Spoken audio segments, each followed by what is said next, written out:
Welcome to social pedia.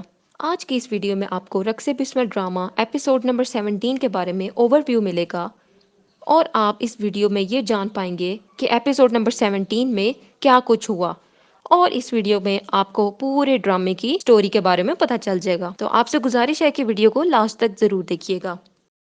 شیخ شہباز زہرہ کے ساتھ زبردستی کرتے ہوئے اپنے پرسنل بیڈ روم میں پکڑے گئے اور یہ کہتے ہوئے نظر آئے کہ اگر تم ملک شہریار کے نکاح میں رہنا چاہتی ہو تو مجھے کوئی پرواہ نہیں ہے، لیکن تمہیں میرا یہ کام کرنا ہوگا جو میں تمہیں کہہ رہا ہوں۔ اتنی دیر میں موسیٰ نے ان دونوں کی چیخو پکار کی آواز سن لی اور وہ بھاگتا ہوا شیخ شہباز کے کمرے تک پہنچ گیا۔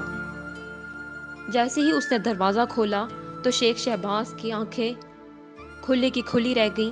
موسیٰ نے اس کو تسلی دی اور اس سے پوچھا کہ تم ٹھیک ہو؟ اتنی دیر میں شیخ شہباز موسیٰ پر چلایا، بولا کہ تم میرے پرسنل بیڈ روم میں کیا کر رہے ہو؟ اتنی دیر میں زہرہ بھاگتی ہوئی اسی پارٹی میں گئی جہاں پر ملک شہریار بیٹھا ہوا تھا، اور جا کر اس کو کہنے لگی ابھی مجھے اسی وقت گھر لے کے چلو۔ وہ زہرہ کا ہاتھ پکڑے محل کی طرف بھاگا اور زہرہ سے آ کر بولنے لگ گیا کہ تمہیں شرم نہیں آتی، تمہیں تمیز نہیں ہے، سب دوستوں کے سامنے، سب لوگوں کے سامنے کس طرح بول رہی ہو؟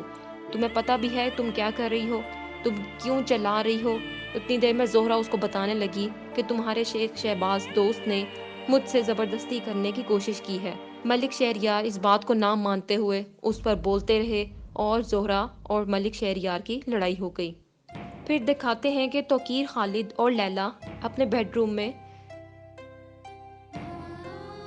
باتیں کر رہے تھے، تو توقیر خالد نے لیلا سے کہا کہ تمہارے پرسنل گارڈ موسیٰ کو کیا ضرورت پڑی تھی شیخ شہباز کے کمرے میں جانے کی؟ اس کو کیا ضرورت پڑی تھی دوسروں کی باتوں میں ٹانگ اڑانے کی؟ لیلا نے موسیٰ کی طرفداری کرتے ہوئے توقیر خالد سے بحث شروع کر دی اور اس کو بولا کہ تمہارا دوست شیخ شہباز اپنی جگہ غلط تھا، وہ اس کے ساتھ زبردستی کرنے پر ملوث تھا۔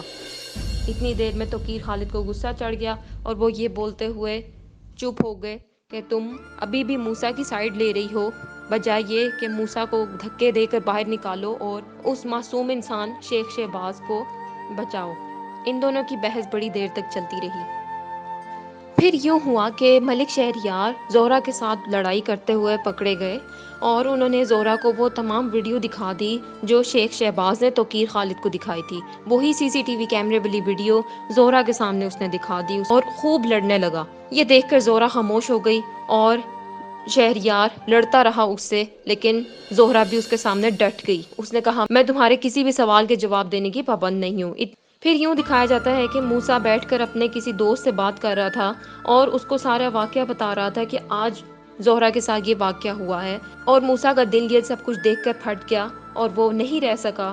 اس نے سوچا کہ وہ لیلا سے درخواست کرے کہ وہ یہ نوکری نہیں کر سکتا مزید، اور کیونکہ یہ نوکری کے ساتھ ساتھ زہرہ کا اس طرح سے مظلوم برتاؤ وہ نہیں دیکھ سکتا۔ پھر یوں دکھایا جاتا ہے کہ پیر قدرت اللہ شاہ اپنے بیٹے عیسیٰ کے ساتھ بات کر رہا ہوتا ہے، تو اس کو کہتا ہے کہ میرا ایک استاد آنے والا ہے تو تم نے ان کی خوب خدمت کرنی ہے۔ تو اتنی دیر میں عیسیٰ کہتا ہے کہ ابا جان یہ خدمت تو موسیٰ بھائی کرتے ہیں، تو کیا آپ کے استاد برا نہیں منائیں گے؟ یہ سنتے ہوئے پیر قدرت اللہ شاہ نے اس کو کہا کہ نہیں، اس دفعہ تم ان کی خدمت میں حاضر ہوگے۔ پھر یوں دکھایا جاتا ہے کہ عیسیٰ لیلا کے پاس گیا اور جا کر اس کو یہ کہنے لگا کہ میرا بھائی کدھر ہے، وہ بہت دیر سے غائب ہے، آپ کے پاس کام کرتا ہے لیکن وہ کہاں ہے؟ تو اتنی دیر میں لیلا کو بھی نہیں پتا تھا کہ موسیٰ کہاں جا چکا ہے۔ عیسیٰ نے لیلا سے اس کی پوری تفتیش کی اور کہا کہ وہ کیا نوکری کرتا ہے، تو لیلا نے بتایا کہ وہ میرے پاس پرسنل گارڈ ہے اور اس کو میں 30,000 کی نوکری پہ رکھا ہوا ہے۔ اتنی دیر میں لیلا کچھ کھٹک گئی، اس نے عیسیٰ سے پوچھا کہ تم مجھے بتاؤ کہ موسیٰ ہے کون؟ وہ موسیٰ کے بارے میں جاننا چاہتی تھی کیونکہ وہ گھبرا گئی تھی کہ اس کا چھوٹا بھائی موسیٰ کے بارے میں کیوں پوچھ رہا ہے آخر۔ عیسیٰ نے غصے سے آ کر جواب دیا آگے سے، کہا کہ وہ پیر قدرت اللہ شاہ کا بڑا بیٹا ہے۔ یہ سن کر لیلا کو دھچکا لگا اور وہ صوفے پر گر گئی۔ یہ تھی رقص بسمل ڈرامے ایپیسوڈ نمبر 17 کی کچھ ڈیٹیلز۔ آئندہ آنے والی کچھ مزید ویڈیوز دیکھنے کے لیے ہمارے چینل کو لائک کریں، شیئر کریں، کمنٹ کریں، سبسکرائب کریں۔ شکریہ۔